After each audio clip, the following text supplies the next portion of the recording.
Hello friends, welcome to Vishnu. This is Raj Kumar. మీ అందరూ video చూసే ఉంటారు.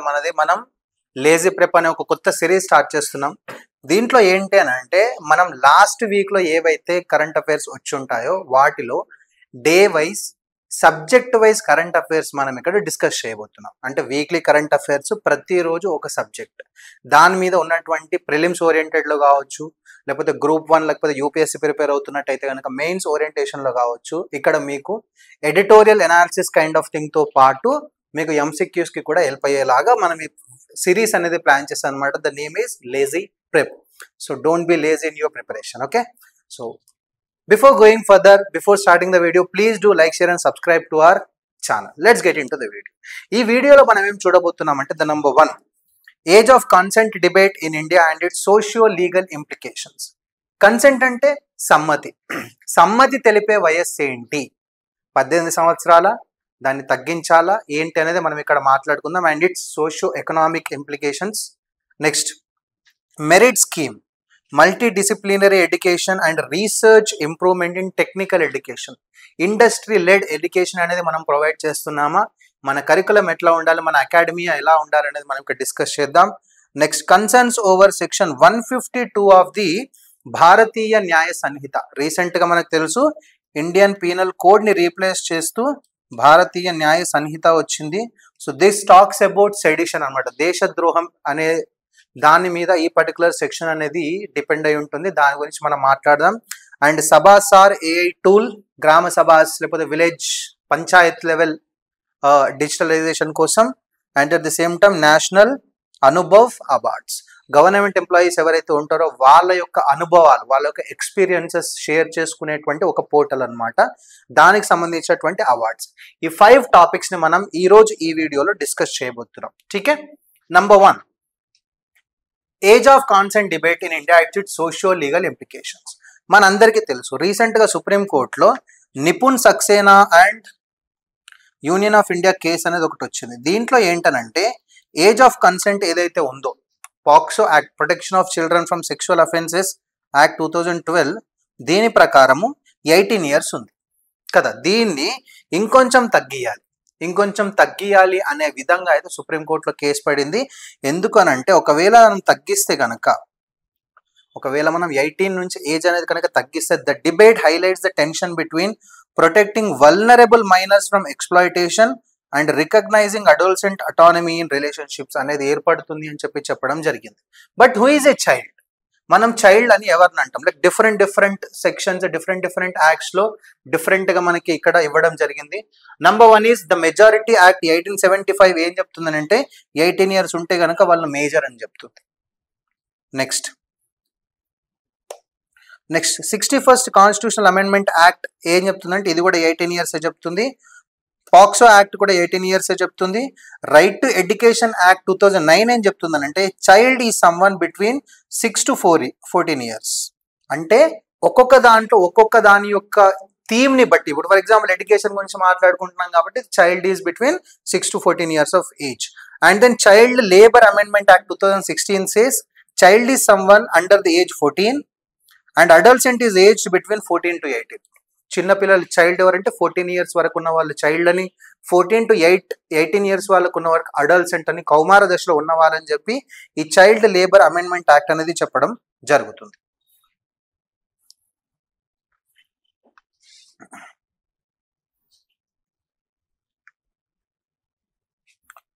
సో కరెంట్ లీగల్ ఫ్రేమ్వర్క్ మనం ఆల్రెడీ చూసాం, పాక్సో యాక్ట్ 2012. సో ఏంటనంటే 18 సంవత్సరాల కంటే తక్కువ వయసు ఉన్న వాళ్ళతో ఎవరితోనైనా సరే సెక్సువల్ యాక్టివిటీ కనుక ఉన్నట్టయితే అదొక క్రిమినల్ అఫెన్స్గా ఈ పాక్సో యాక్ట్ అనేది చెప్తుంది. It seeks to provide a protective blanket for children.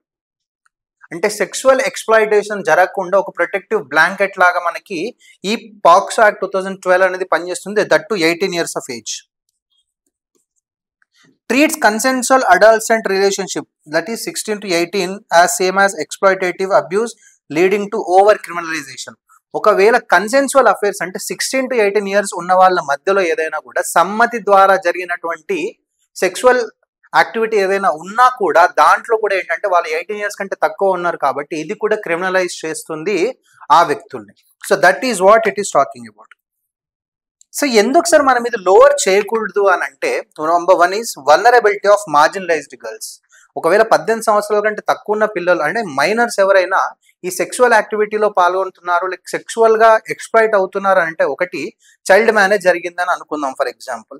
Either ఏమవుతుందంటే domestic violence, sexual abuse, caste gender discrimination, forced marriage. దీనివల్ల ఏంటనంటే వాళ్ళు పారిపోతున్నారు. పారిపోవడం వల్ల వాళ్ళు దొరికినట్టయితే వాళ్ళని షెల్టర్ హోమ్లో వేస్తారు 18 years వచ్చే వరకు. అండ్ వాళ్ళని పెళ్లి చేసుకున్న వాళ్ళను, వాళ్ళకి ఎక్స్ప్లాయిట్ చేసిన వాళ్ళు ఎవరైతే ఉంటారో, మేల్ వ్యక్తులు ఎవరైతే ఉంటారో వాళ్ళని అరెస్ట్ చేయడం జరుగుతుంది. Next comes judicial and social response. రీసెంట్గా కలకత్తా హైకోర్టుకి అండ్ సుప్రీం కోర్టుకి ఒక కేసు జరిగింది. ఏంటనంటే 14 సంవత్సరాలు ఒక ఆడపిల్ల 25 సంవత్సరాలు ఒక వ్యక్తిని ఇష్టం పూర్వకంగా కలిస్తే వాళ్ళకు ఒక పిల్లోడు పుట్టాడు అనమాట. కలకత్తా హైకోర్టు ఆవిడ 18 years కంటే తక్కువ ఉంది కాబట్టి పోక్సో యాక్ట్ కింద అతని మీద కేసు బుక్ చేసేసి జైల్లో వేయడం జరిగింది. అదే సుప్రీంకోర్టు మళ్ళీ అదే కరెక్ట్ అని చెప్పింది. బట్ తర్వాత ఏంటంటే సుప్రీంకోర్టు దాన్ని డిసిషన్ మార్చేసుకుని ఏం చెప్పింది అంటే, ఆల్రెడీ పిల్లోడు ఉన్నాడు, అమ్మాయి కూడా ఇష్టపూర్వకంగా ఉంది కాబట్టి అతన్ని వదిలేయమని చెప్పడం జరిగింది. అంటే ఏంటనంటే ఇక్కడ ప్రతి కేసులో కూడా 18 years అనేది మ్యాండేటరీ లేకపోవడం, it leads to confusion and inconsistency in the laws. 18 సంవత్సరాల కంటే తక్కువ ఉంటే సమ్మతి ఉన్నా లేకున్నా కూడా మనం పోక్సో కింద క్రిమినలైజ్ అఫెన్స్ అనేది వేస్తున్నాం, జైల్లో వేస్తున్నాం, అరెస్ట్ చేస్తున్నాం. కాబట్టి ఈ కేసులో ఎందుకు ఇలా జరిగింది? It leads to the confusion, it leads to the inconsistency. Next data మనం చూసుకున్నట్టయితే national crime record bureau POCSO cases 8,500 నుంచి 53,000కి ఇంక్రీజ్ అయ్యాయంట. ఎందుకంటే you have to report it. 18 years కంటే అమ్మాయి తక్కువ ఉంది అంటే కనుక కంపల్సరీగా మనం దాన్ని రిపోర్ట్ చేయాల్సిందే. ఆ రిపోర్ట్ చేయడం అనేది మ్యాండేటరీ పెట్టిన తర్వాత 2012లో 8,500 ఉన్న కేసులు 2021కి 53,000 అయ్యాయి.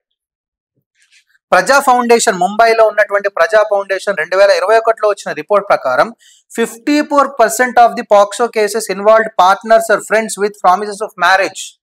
అంటే చాలా మంది 54% పాక్సో కేసెస్ కూడా ఏంటంటే చాలా మంది రిలేటివ్స్ లో, ఫ్రెండ్స్ లో, ఫ్యామిలీ ఫ్రెండ్స్ లో ఏంటనంటే మ్యారేజ్ చేసుకుంటామనే ఒక ఫాల్స్ ప్రామిస్ ద్వారా ఎక్స్ప్లాయిట్ చేస్తున్నారు.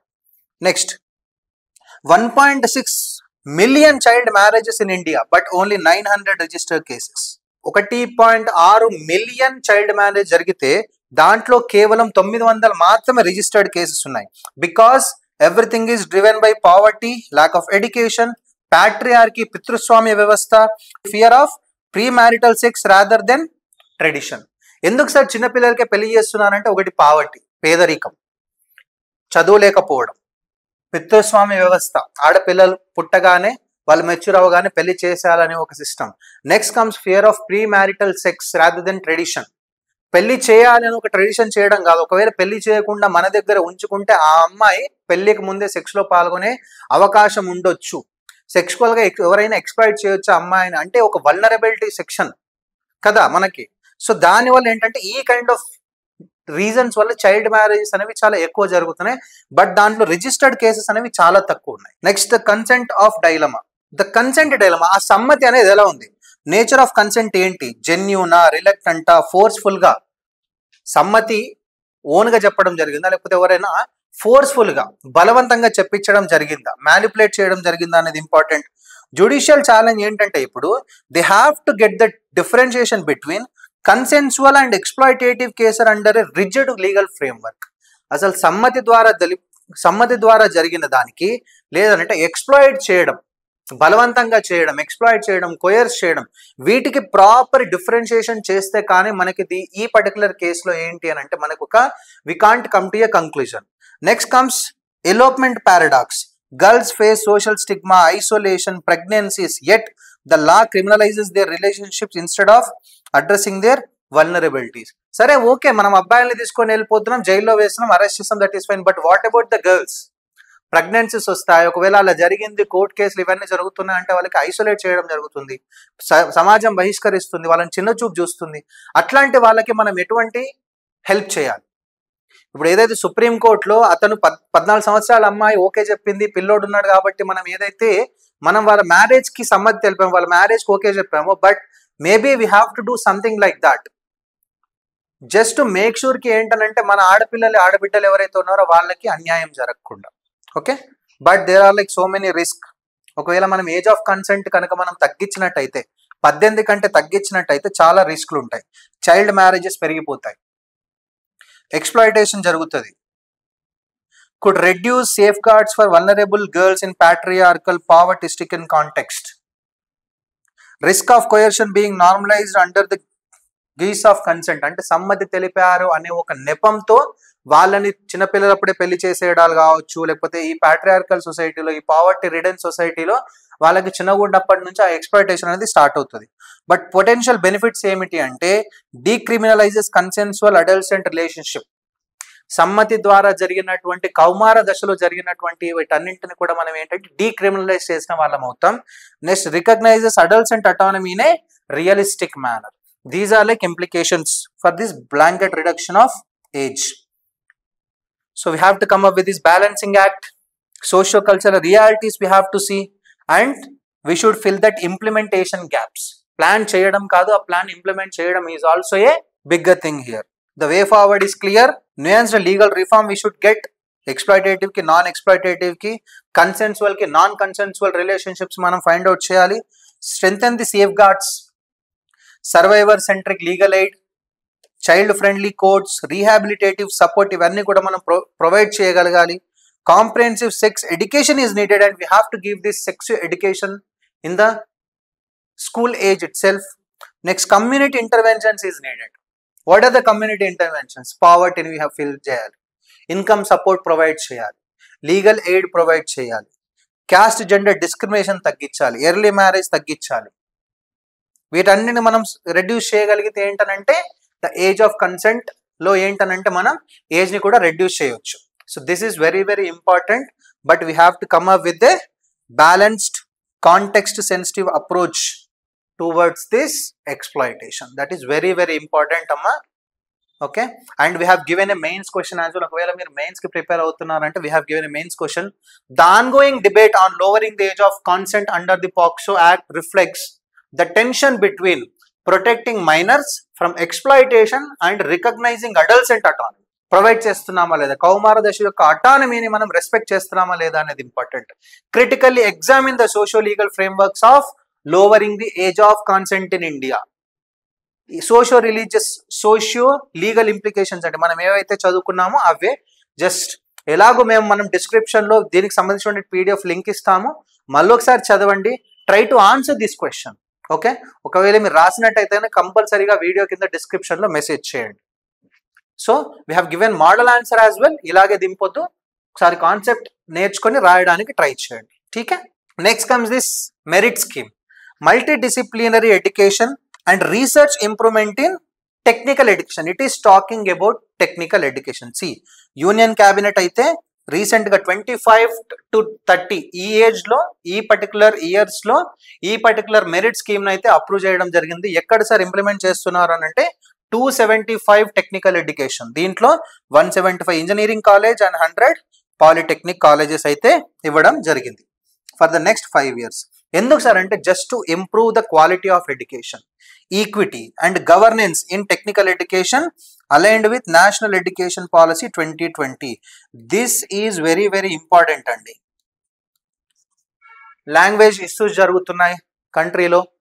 ఓకే, స్కూల్స్ లో లోకల్ లాంగ్వేజ్, రీజనల్ లాంగ్వేజ్ యొక్క ఇంపార్టెన్స్ కావచ్చు, 3 language formula, 2 language formula, what ever it may be, national education policy 2020 is very very important for our exam, any exam. This is important, the best education reform that we got in the 21st century. Just go through it. Okay, next, ee merit scheme entante it's a central sector scheme, comes under Ministry of Education, but the point is this: World Bank is giving 2100 crore loan for this project.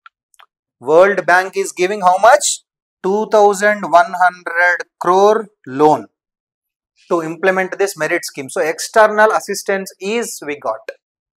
Next, coverage, all states and UTs through government engineering institutions, polytechnics, NITs and ATs. All anni kuda anni states lo anni UTs lo everything is comes under this merit scheme. Okay, మనం already చెప్పుకున్నాం కదా. Next 5 years 25 to 30 aligned with National Education Policy 2020. 4200 crore is the total budget put for this, దాంట్లో 2100 కోట్లు అంటే half of the budget is from World Bank. 275 engineering college and polytechnic colleges and it will benefit 7.5 lakh students across the country. 7.5 లక్షల మంది student కి ఈ particular scheme అనేది help చేస్తుందనంట. ఠీకే. Objective same objective, multi disciplinary education that is align curriculum with the industry and labour market needs. Next, strengthen research, innovation and employability of graduates. So what are the interventions that are needed now? One is curriculum and learning. We have to update our curriculum. మనం ఏదైతే curriculum ఉందో అది update చేసి industry led curriculum that is what we needed. ఇండస్ట్రీకి కావాల్సిన curriculum అంటే మార్కెట్లో ఎంప్లాయబిలిటీని create చేసే ఏవైతే సోర్సెస్ ఉన్నాయో, ఏవైతే కోర్సెస్ ఉన్నాయో, లేకపోతే ఏం కావాలో ఆ రిలేటెడ్ కరికులం అనేది మనం తీసుకొని రావాలి. That is one thing. Next, skill development and employability. మనం చదువుకుంటున్నాం బట్ ఇండస్ట్రీ లెడ్ స్టాండర్డ్స్ మన దగ్గర లేదు. So we have to work on our skills because we are in the era of AI. AI is taking all this lower level of the post. అన్ని lower level of the post ఏవైతే ఉంటాయో, jobs ఏవైతే ఉన్నాయో అవి AI తీసేసుకుంటుంది. So మనం lower level కాదు, ఇప్పుడు experience ద్వారా ఫస్ట్ 2-3 years తర్వాత ఎక్స్పీరియన్స్ తర్వాత మనకు వచ్చే పొజిషన్ ఎలా ఉంటుందో ఆ లెవెల్ ఆఫ్ స్కిల్ ఉంటేనే మనం ఇప్పుడు ఎంప్లాయబిలిటీకి సరిపోతాం. Getting my point. So we have to improve our skills so that we can get our proper employability. దానికోసం మనం skill labs, internship opportunities provide చేయాలి, incubation and innovation centres provide చేయాలి government. Next, faculty and governance. మన దగ్గర when it comes to skills there are like so many skill mission ఉండింది మన దగ్గర, like lot of skill sets are there.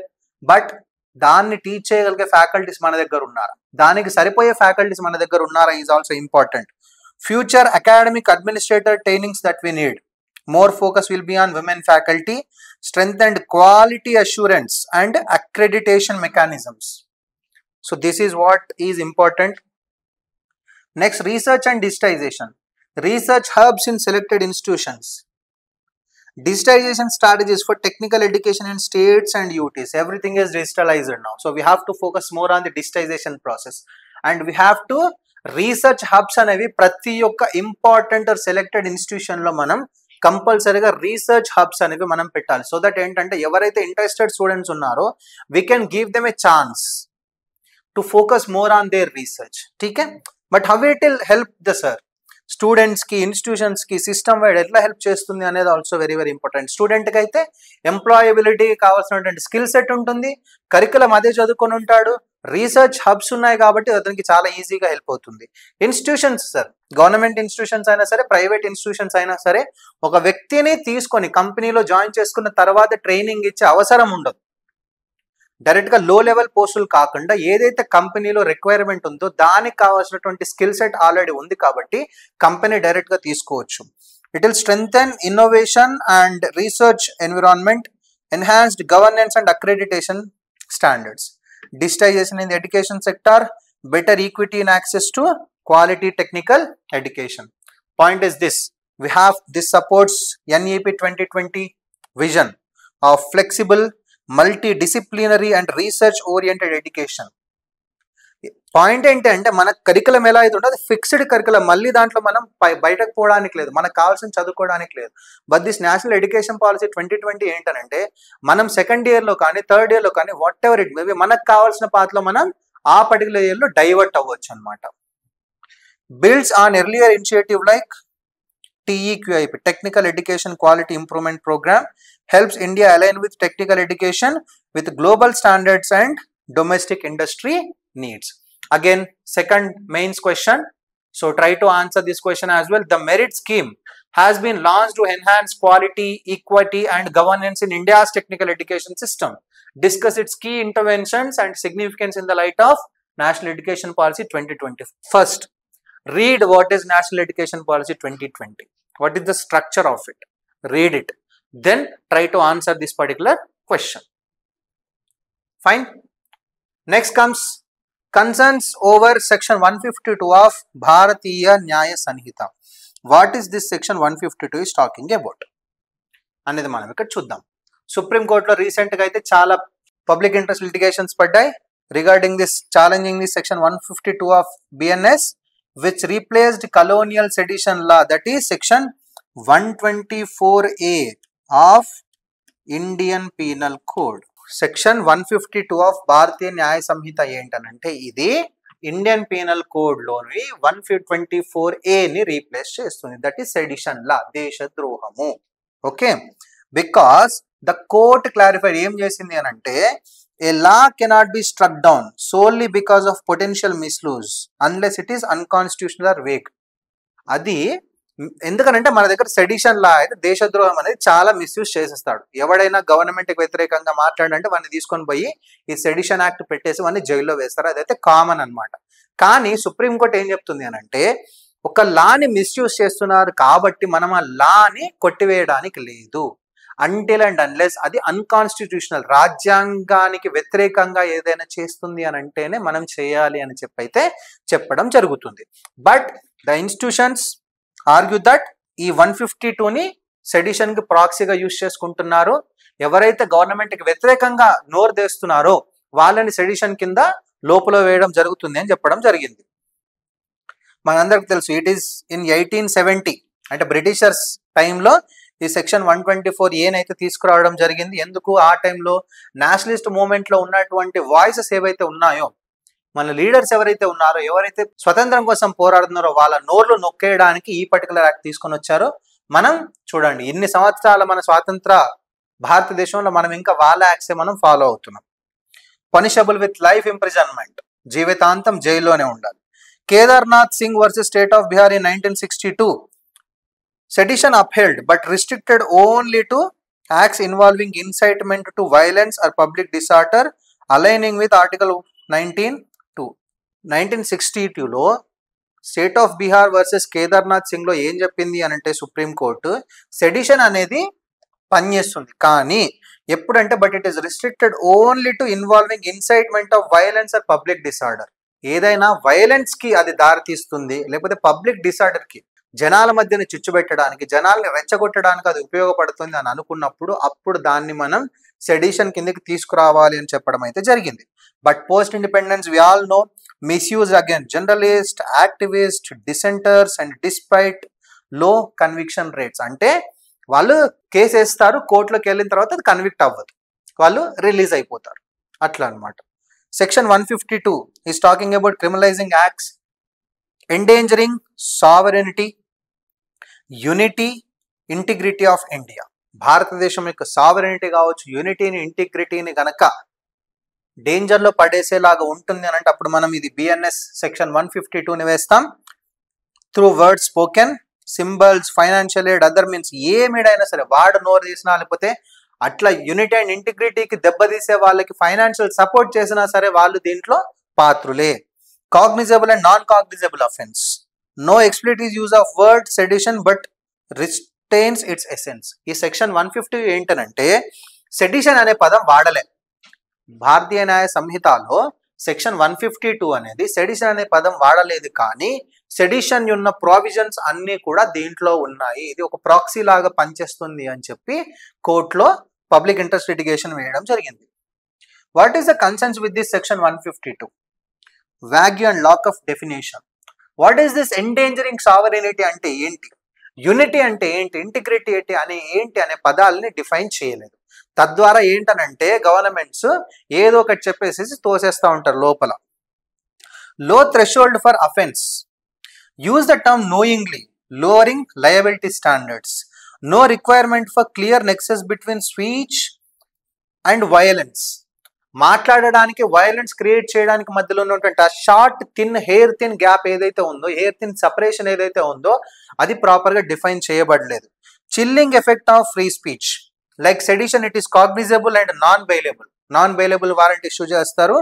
National crime records bureau data ప్రకారము 2015-20 నుంచి 548 sedition అరెస్టులు జరిగాయి.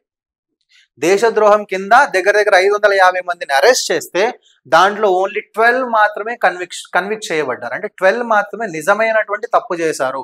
మిగిలిన వాళ్ళందరినీ కావాలని చెప్పి జైల్లో వేయడం జరిగింది. That means it is very broader. Section 152 is very broader అనమాట.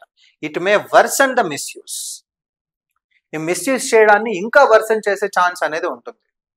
నెక్స్ట్ జ్యుడిషియల్ కన్సర్న్స్ చూసుకుంటే రాజస్థాన్ హైకోర్టు చెప్పింది in 2024, that is Tejpal Singh and state of Rajasthan ఏంటనంటే want against using section 152 to suppress dissent. ఎవరైతే జెన్యూన్ గా వాళ్ళ ప్రాబ్లమ్స్ చెప్తున్నారో, జెన్యూన్ గా గవర్నమెంట్ మీద పోరాటం చేస్తున్నారో వాళ్ళని సెడిషన్ లా కింద సెక్షన్ 152 కింద అరెస్ట్ చేయడం తప్పు అని చెప్పడం జరిగింది.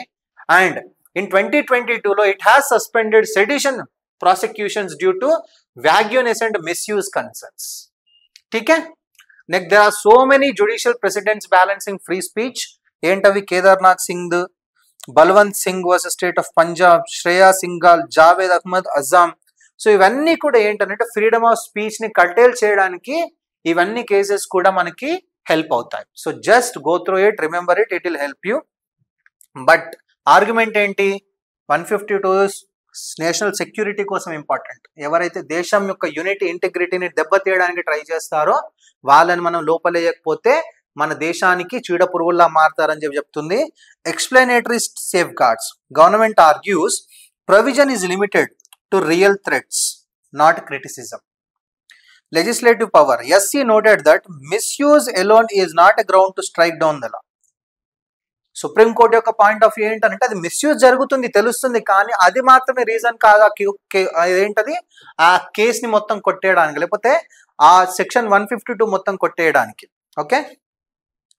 Next we need to get this judicial guidelines. What is we have to define the terms. Endangering ఏంటి, సావరెనిటీ, ఎండేంజరింగ్ సావరెనిటీ అంటే ఏంటి, యూనిటీ అంటే ఏంటి, ఇంటిగ్రిటీ అంటే అనేది మనం తీసుకురావాలి. Free market place for ideas. Following justice homes allow democratic debate, only punish incitement to violence. Violence కి దారి తీస్తుంది అని అన్నప్పుడు మాత్రమే అరెస్ట్ చేయాలి, పనిష్ చేయాలి. కానీ జెన్యూన్ డిబేట్స్ ఏవైతే ఉన్నాయో, జెన్యూన్ కన్సర్న్స్ ఏవైతే ఉన్నాయో వాటి మీద మనం ఈ సెడిషన్ లాస్ అనేది ప్రయోగించకూడదు. Safeguards for journalist and activist. So journalist and activist మాత్రమే ఎక్కువ దీని ద్వారా ఇబ్బంది పడతారు. మనం వాళ్ళని somehow or the other we have to safeguard them. Next, parliamentary review should happen. Okay, this is about section 152 of Bharatiya Nyaya Samhita. Just go through it. This is very, very important. And if you see the main question, discuss the socio-legal implications of lowering the age of consent under the POSCO Act 2012 in the context of adolescent guns and protection of exploitation.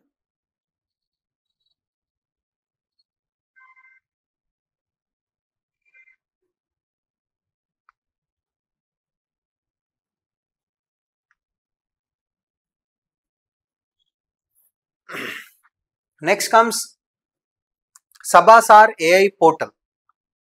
ఇది ఏంటంటే బేసిక్గా it's AI powered tool. మనకు తెలిసిపోతుంది artificial intelligence powered tool by ministry of Panchayati Raj. 15 August 2025 రోజున, స్వాతంత్ర దినోత్సవం రోజున త్రిపురలో దీన్ని ఇంట్రడ్యూస్ చేయడం జరిగింది, అన్వీల్ చేయడం జరిగింది. అండ్ అలాగే వేరే స్టేట్స్కి కూడా దీన్ని అప్లికేట్ చేస్తున్నారు. ఎందుకు సార్ అని అంటే this is to streamline the process of recording and generating minutes for gram sabha meetings. Village లెవెల్లో గ్రామ సభ మీటింగ్స్లో ఏవైతే ఉన్నాయో వాటిని ఆ మీటింగ్ యొక్క మినిట్స్ ఆఫ్ మీటింగ్స్ అంటాం కదా మనం, మినిట్స్ ఆఫ్ మీటింగ్స్ ఏవైతే ఉంటాయో దాన్ని జనరేట్ చేయడానికి, అంటే దాన్ని రికార్డ్ చేయడానికి, ఆ మినిట్స్ ఆఫ్ మీటింగ్ని జనరేట్ చేయడానికి ఇది హెల్ప్ అవుతుంది. దానికని చెప్పి సబాసార్ ఏఐ టూల్ అయితే తీసుకురావడం జరిగింది. సబాసార్ మినిస్ట్రీ ఆఫ్ పంచాయత్ రాజ్ అని చెప్పుకున్నాం. Automatically generates structured meeting minutes of meetings from Gram Sabha video and audio recordings.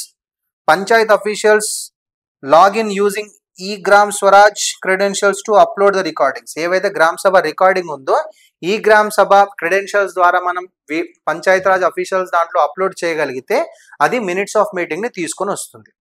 ఎట్లా సార్? అది వేరే వేరే భాషల్లో ఉంటాయి కదా అన్నట్టు. Yes, we are using Bhashini. It is build on Bhashini. ఇది ఏంటనంటే it's a government's AI powered language translation platform. This supports all the languages, especially 8th schedule languages. 8th schedule లో మనకి 22 లాంగ్వేజెస్ ఉన్నాయి కదా, వీటికైతే కంపల్సరీ సపోర్ట్ అనేది ఉంటుంది. వీడియోని అప్లోడ్ చేస్తే that will create the transcription part. It supports all major Indian languages. ఎందుకు sir ఇది ఇంపార్టెంట్ అంటే to create uniformity, minutes of meeting uniformity across India, so that ఒక స్టేట్ ఒక గ్రామ పంచాయతీ వేరే గ్రామ పంచాయతీ నుంచి నేర్చుకోవడానికి హెల్ప్ అవుతుంది. ఏవైనా తప్పులు ఉంటే సరిదిద్దడానికి కూడా హెల్ప్ అవుతుంది. Efficiency, it saves time, reduce errors in manual documentation. Third is transparency. Citizens and officials, anyone can check this, so it will give the transparency. Next, inclusivity. Inclusivity ఏంటి? ఊర్లలో గ్రామ సభల్లో చాలా మందికి లిటరసీ ఉండదు, లాంగ్వేజ్ ఇష్యూ ఉంటుంది, digital divide, digital inclusion అనేది ఉండదు. సో వీటన్నింటి వల్ల ఏంటంటే రికార్డ్ చేసి దాంట్లో వేసేసి కావాల్సింది మనకు వచ్చేస్తుంది. Next, governance impact. It will impact very good governance in the panchayat level, rural level. Associated initiatives, panchayat Nirnay portal. దీంతో పాటు పంచాయత్ నిర్ణయ్ పోర్టల్ అని కూడా ఉంది. ఇది ఏంటంటే it is real time monitoring of గ్రామ సభ మీటింగ్స్. టైంకి ఇప్పుడు సభాసార పోర్టల్ ఏంటి? గ్రామ సభ అయిన తర్వాత అది ఆ రికార్డింగ్ మనం అప్లోడ్ చేస్తే మనకి మినిట్స్ ఆఫ్ మీటింగ్స్ వస్తాయి కదా. కానీ ఈ పంచాయత్ నిర్ణయ్ పోర్టల్ ఏంటంటే గ్రామ సభలు టైంకి అవుతున్నాయా లేదా అనేది చెప్పగలుగుతారు. Ensures complaints. Gram Sabhas must meet at least 4 times in a year. సంవత్సరంలో 4 సార్లు గ్రామ సభలు జరగాలి. ఎప్పుడు? 26th January, 1st May, 15th August, 2nd October. Enhances accountability, transparency and participation in local self-governance. Again, there is a mains question for you to practice. Please do practice it because it is about rural enhancement. Next comes National Anubhav Awards. The 10th anniversary 2025 of the National Anubhav Awards announced by the Department of Pension and Pensioners Welfare. So pension and pensioners welfare and undi kabatti అంటే this is talking about retired అవ్వబోతున్న లేకపోతే retired అయినటువంటి government official కి సంబంధించినటువంటి awards అన్నమాట. 2015లో launch చేశారు by department of pension and pensioners welfare, ministry of personnel public grievances and pensions. Purpose ఏంటంటే to document India's administrative history through memoirs of retired employees యొక్క వాళ్ళు ఏదైతే ఎక్స్పీరియన్స్ ఏదైతే ఉందో దాన్ని మనం సేఫ్ గార్డ్ చేసుకోవాలి అని చెప్పి అడ్మినిస్ట్రేటివ్ హిస్టరీ మనం సేఫ్ గార్డ్ చేయడానికి.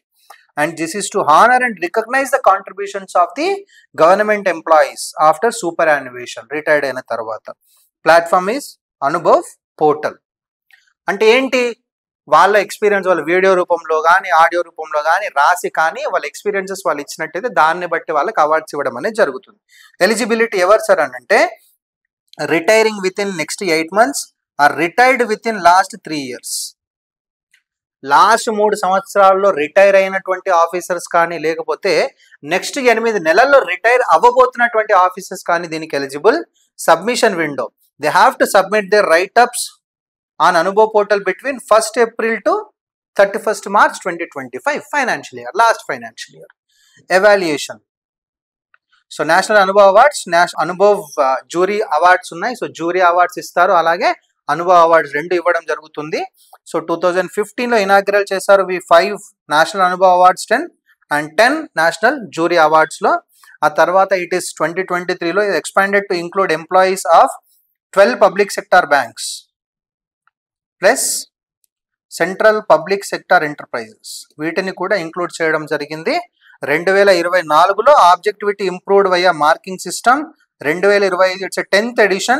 Wider participation expected symbolizing decentralized administrative memory creation. The plan is to create so many memories of the going to retire or retired officials in the government. Knowledge preservation. వాళ్ళ అనుభవాలు మనకు చాలా important. Recognition, వాళ్ళు ఏదైతే చేశారో మనం దాన్ని recognise చేస్తున్నాము.